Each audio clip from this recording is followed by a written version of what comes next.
I am a psychic medium. That's what I do for work. Welcome to the Messages from Heaven television show. My name is Rebecca Ann LoCicero, and I have been working in Connecticut as a psychic medium since 1994. My job, I often think about like what exactly is it with the mediumship that's my job, and all I know is that there is an afterlife. I don't care what you call it. I call it heaven. There's no other better word for me. I can't think of a better word. I mean, the funniest, I can't even, I'm sorry, it's just so funny that Tim, he would be like, he didn't believe in this kind of stuff at all. Like, he was just like, really? Adamant, yeah. Oh no, he's flying through with flying. He's got this great. My goal is to present raw, uncut, and unedited live readings on camera for you. I'll be doing this by presenting and sharing with you messages from heaven. Let me inspire you with the reality of mediumship. Hello, and welcome to Messages from Heaven. I am your host, psychic medium Rebecca Ann LoCicero. This is episode number 9. We are filming in June of 2023, and I'm so excited for this show today because having a show called Messages from Heaven and having myself as a medium here, usually presenting readings to you, definitely sharing information with you about your signs and other ways to get messages from heaven for yourself, from your own loved ones on a day-to-day basis. And I do really love using this outlet to also share with you and teach you and guide you along the way to understanding a little bit more of how some of this works, how the afterlife works, how somebody with these abilities are able to bring that through. You know, making different lessons come through so it can enhance your world and enhance your life. Hence, messages from heaven on all levels. And today, I get to bring as my guest somebody I know very well. She is a child psychic. She is a natural intuitive. She is an empathic human being. She is 28 years old, but she has been seeing spirit and receiving intuitive information, being called an indigo and a star child, being called extremely gifted. All her life, this astral child, and this is my child. So I'm very excited to interview today and ask from her perspective what it was like for her growing up as a child of a medium, and answer some of those cliche questions for you guys, like, does it run in the family? But before I do that, I want to share with you something very special that my daughter Julia does. She has a very unique way to express herself through poetry and through spoken word. And she has written an incredible poem for you called Grief Through a Medium. And I'm going to have her present that to you, and then I'm going to interview her. So enjoy that. Grief Through a Medium with Julia Jett-Smith. Thank you. This is my poem, Grief Through a Medium. A soft breeze, a familiar scent, the feeling of a touch so real yet no longer there. The emptiness and missing space there now more than ever. Songs that trigger memories, pulling them up to their extremities. Please know that this is okay. And try to remember me in a different way. Picture my smile as I look down upon you, and know that I'm there through rain and sunshine too, to take care of you with my wings, either old or new.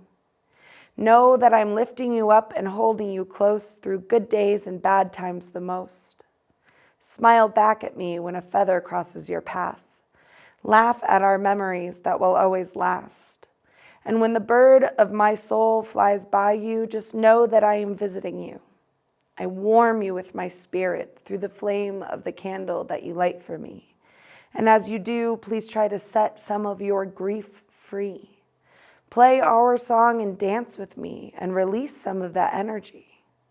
For even though I am no longer on your plane, my love for you will always remain the same. So try to recall me in a positive light. Accept your grief. There's no need to fight. I'll give you my hand whenever I can until I meet you again in another land. So know that the hole in your soul and in your heart can still never keep us apart. And every day since I have left you, for you is a beautiful new start. I think that hearing those words are amazing. The way that we can associate to all the different signs that are out there. And it is my honor and privilege to introduce to you my daughter, Julia. Hey. Thank you. Thank you. Hi. Hello.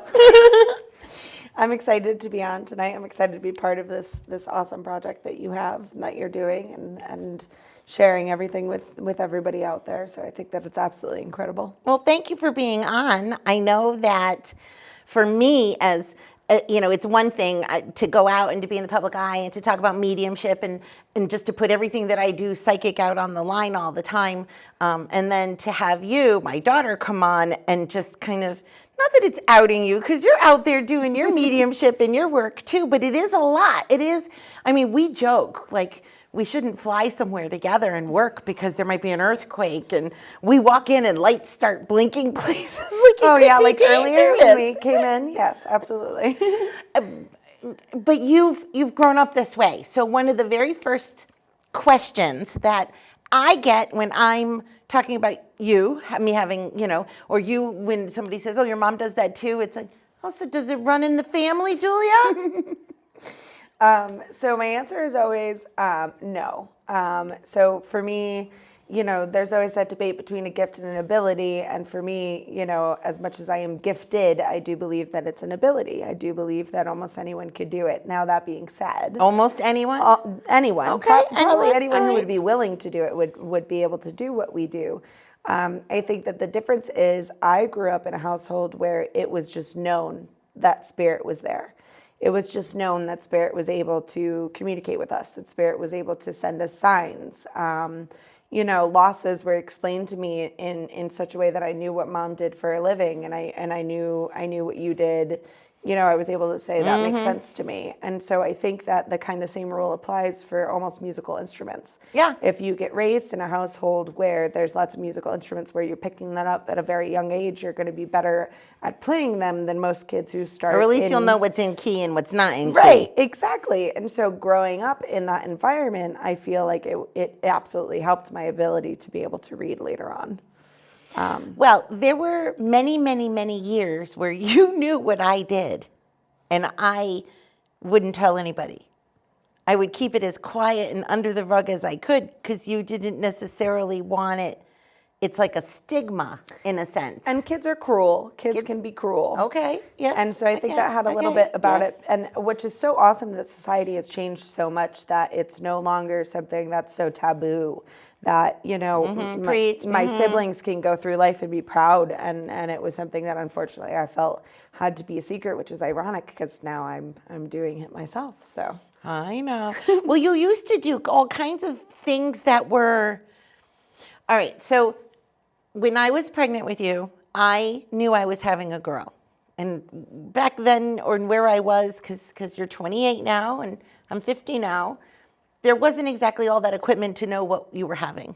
So, unless you had to, right? But I knew you were a girl. I knew it instinctively. I made all kinds of girl things. I got ready for a girl. So if you had come out a boy, I would have been shocked. I still have your door sign that says my name on it that you painted Julia. While you were pregnant. Absolutely. But it was one of those things where as you grew up, you still did that. You still did a lot of things that I couldn't explain. You would say things like, oh, don't leave the chicken on the counter. And then, we left and then we come home and the dog's into the chicken. Or we'll be driving around the corner and you'll say, why aren't American flags supposed to be on the ground? And I pull into the driveway and our American flag had fallen on the ground. And it's, after a while, it just one thing leads into another. And you were what I call natural. You were a natural psychic. You were a natural medium. You knew when loved ones were around. You knew what was going on. And it made it comfortable for me in the house as well. So we kind of bounced off each other at times too, I think. What was the first time you remember? Because, when you're a psychic kid, people think that's, oh, you're so, what? Oh, that's so cool, like you can maybe touch them and be like, you're cured of everything and your people are there. And, When we were young, kids would run up to me who knew what you did and weren't exactly nice. They would say, what am I going to do in 5 minutes? And I would be like, you're going to breathe. Well, at least you had a comeback. 100%. The first thing I really remember being impacted by, as far as, everything was so normal and this one experience really impacted me. I think we were throwing some kind of party and I was in the backyard. I was swinging on the swing and I was waiting for my cousins to show up or something. And our dog Susie ran across the yard. And directly behind her, I saw a golden retriever run. And so immediately I was like, oh my gosh, there's another dog in my yard.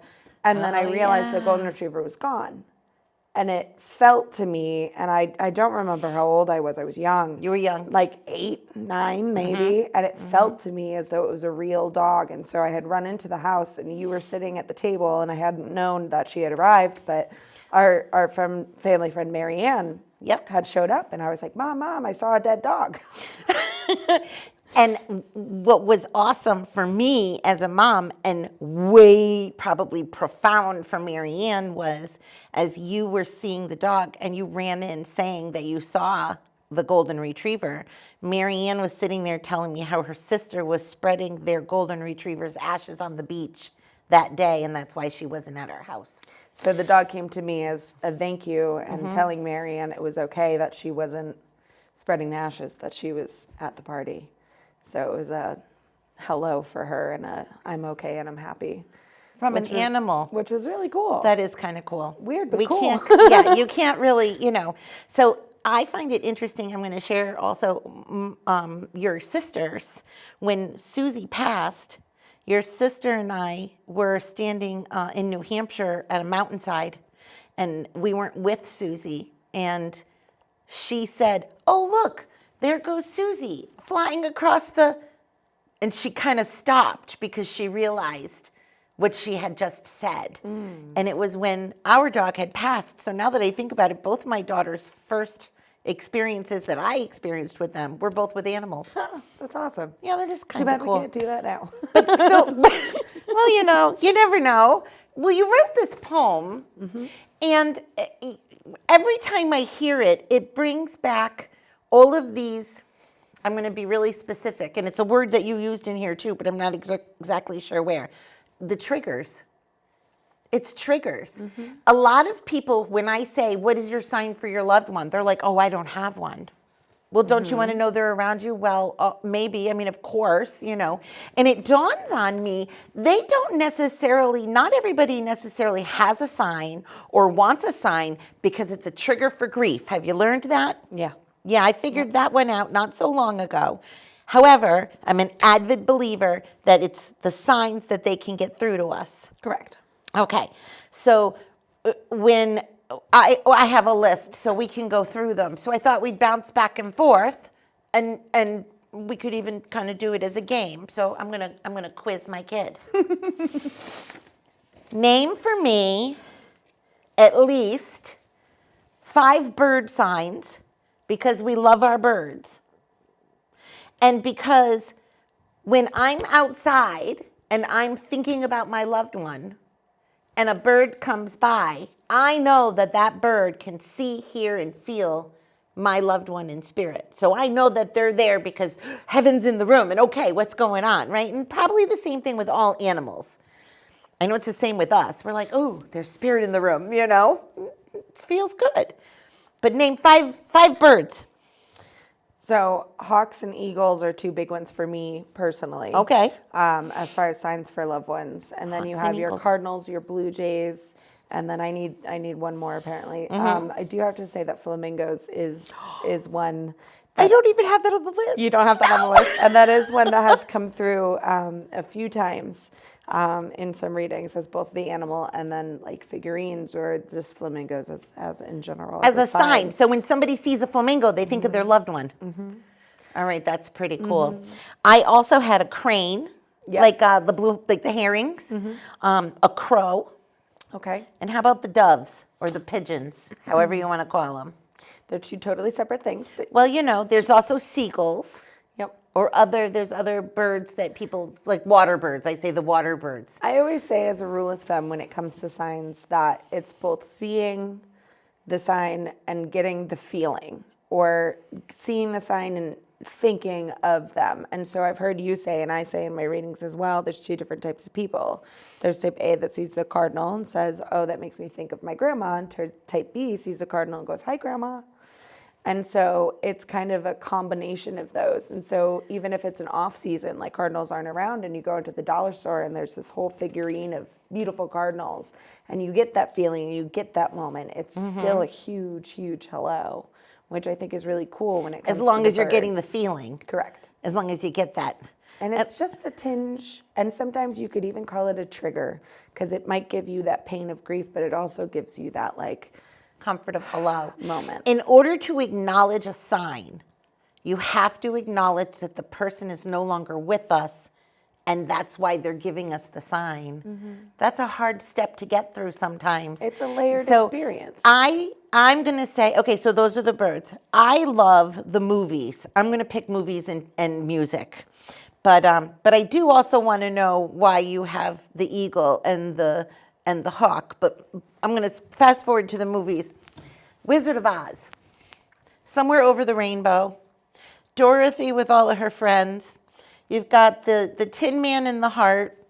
You've got Outdoor in the Woods. You've got the apple trees. You've got so much that has to do with that. Sometimes just Dorothy or the name Dottie even, or even Toto or the dog or something. Wizard of Oz, for me, seems to be the hugest sign for all of my loved ones, in addition to the song, Somewhere Over the Rainbow, whether it's, whatever version it is, because there's 5 or 6 different versions, that seems to come through top almost all the time.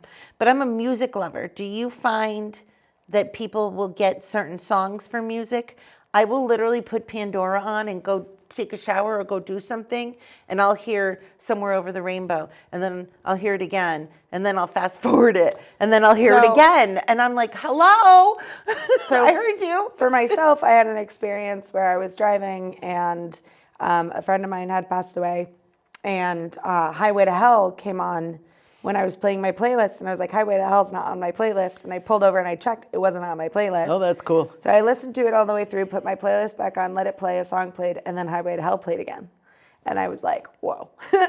A lot of clients that I've had have also had music that are songs that are connected to them, specifically to their loved ones, that they'll hear in the grocery store, that'll play more than once on shuffle, that will pop up on the radio, that'll be in the background of a TV show that they're watching. Even in the person's car next to you at a light, something like that. Absolutely. And so those songs and even, just playing those songs for yourself as a connection to your loved one, that vibration, that sound, that connection, it really does create a feeling of connection between you and your loved one who's crossed. It's really hard to tell a client who says, I don't listen to that music anymore.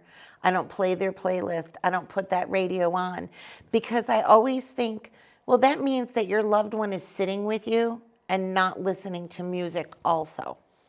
I would hope, I would hope that they could find new music that would connect. So I guess that would be my suggestion, is to find new music.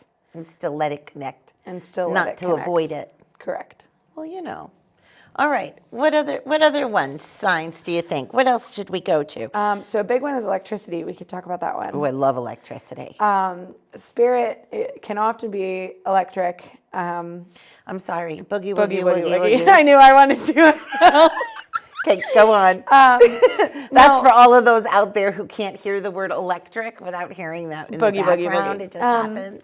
So, they say in the paranormal shows and other things like that, and all over, they've always experienced, lights going out, candles going out, electricity, things like that, with the lights connected to spirit.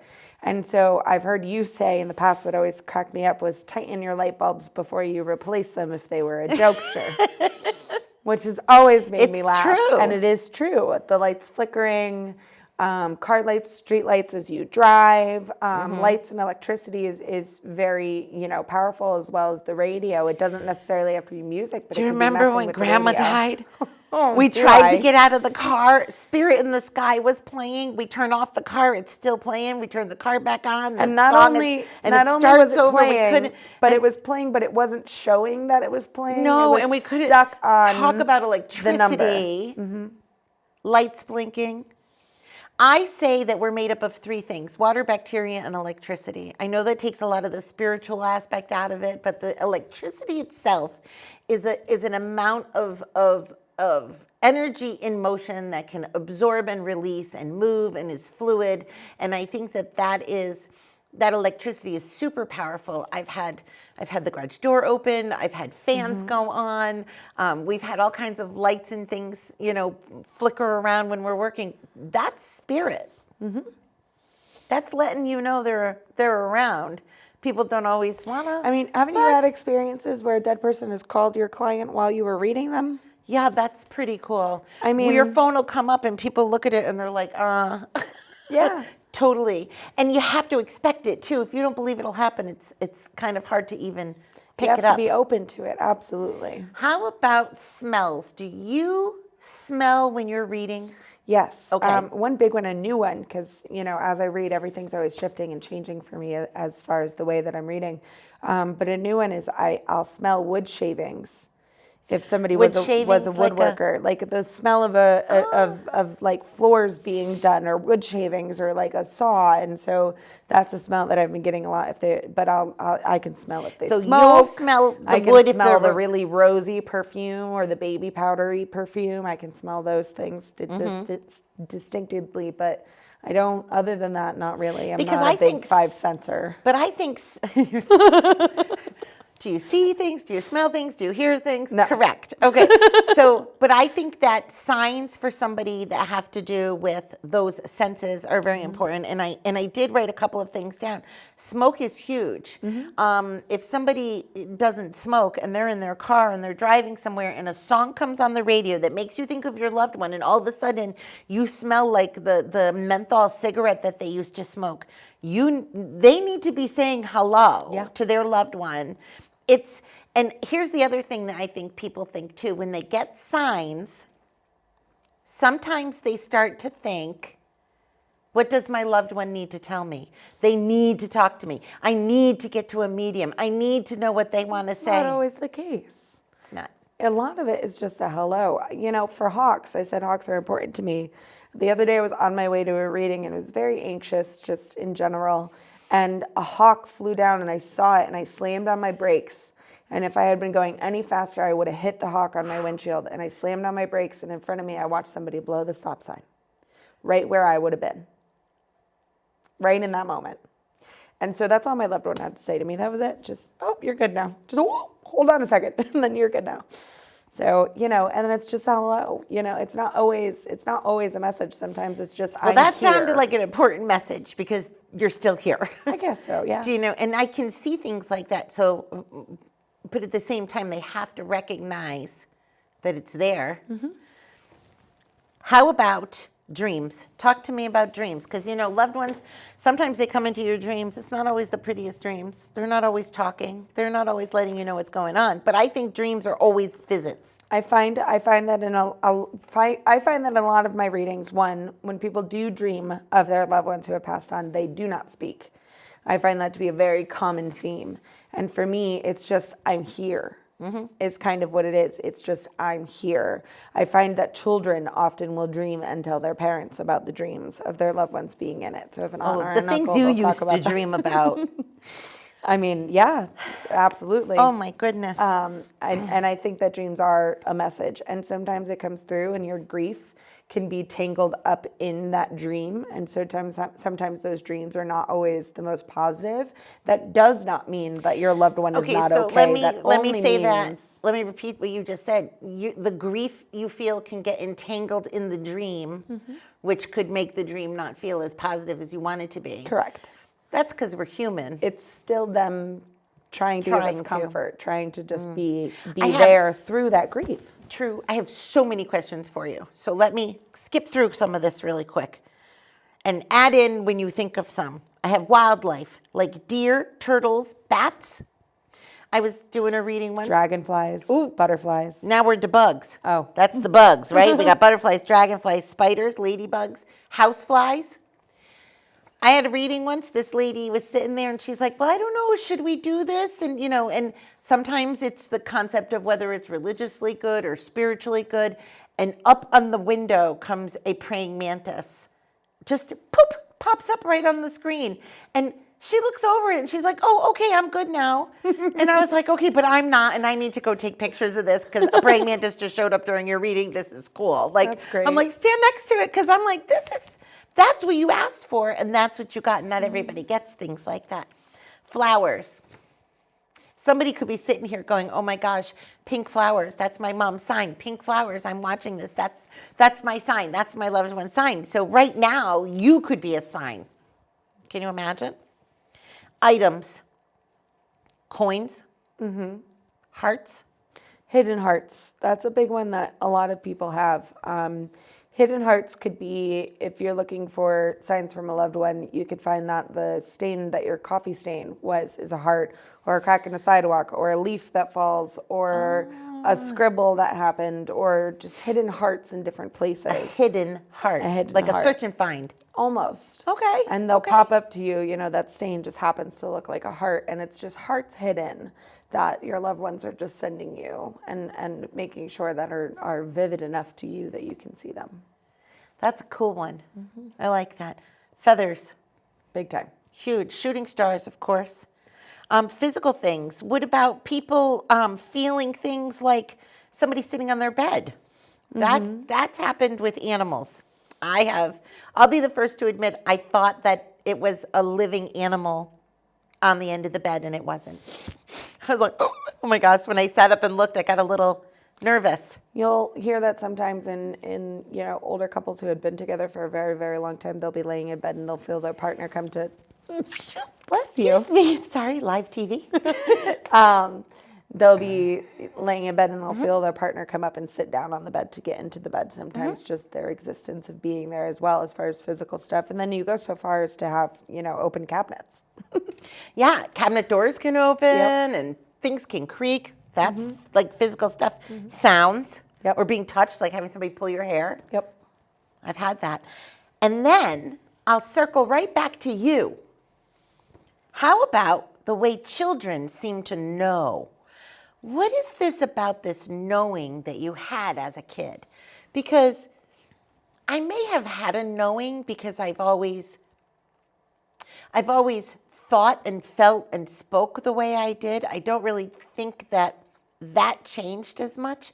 But you had a knowing when you were younger that was like, you had a good sense of people. You had this, people would call you an old soul.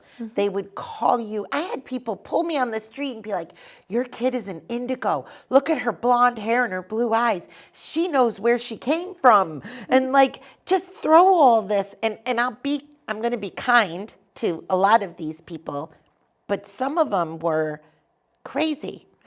Some of them were like, she's a star child and she needs to be from the mermaid world. And I'm like, okay, everybody relax. This is my kid we're talking about. But you did have that. So as a kid, there's a lot of experiences that I had. Astro projecting being one of them. There are millions of children even now in the upcoming generations, the young children we have now, that dream of going away to school. Millions of them. And so some of these parents are like, where's my kid? Why does the whole neighborhood talking about this? And so the way that I remember is I would go to school to become a warrior, to be able to protect and heal the people who were here, to be able to defend the goodness and these were your midnight dreams, the good energy, and these were my midnight dreams. And so then when I was here during the day as a child, it felt as though, and it still does, that as though there was a purpose to know people, to create that connection. To be aware of what was going on a heightened level. And I do remember it is beyond words how thankful I am. I'm so thankful, of course, to have you on. Will you come back on again? I would love to. Because I think we could really tear it up and bring some new information out and take the afterlife, and we could share all kinds of information. I mean, you could talk about how your readings don't necessarily have anything to do with God or religion, and they all have to do with some quantum physics and energy. And I can talk about how angels give messages. And I would love, we could just love jump into that. animal guides and maybe even get some people on and read them together. Oh, now I'm pushing it? No, Well, I would love figure it to. out. I would love to. We'll figure it out. The dynamic duo. Messages from heaven. All right. Thank you for having me on. You got it. There's nothing better having the ability to bring you more information about messages from heaven in a way that directly connects with a family member of mine. We're local. We're here. Watch the episodes, the past episodes with readings, and all the future episodes we're going to have, sharing with you as much information as we can.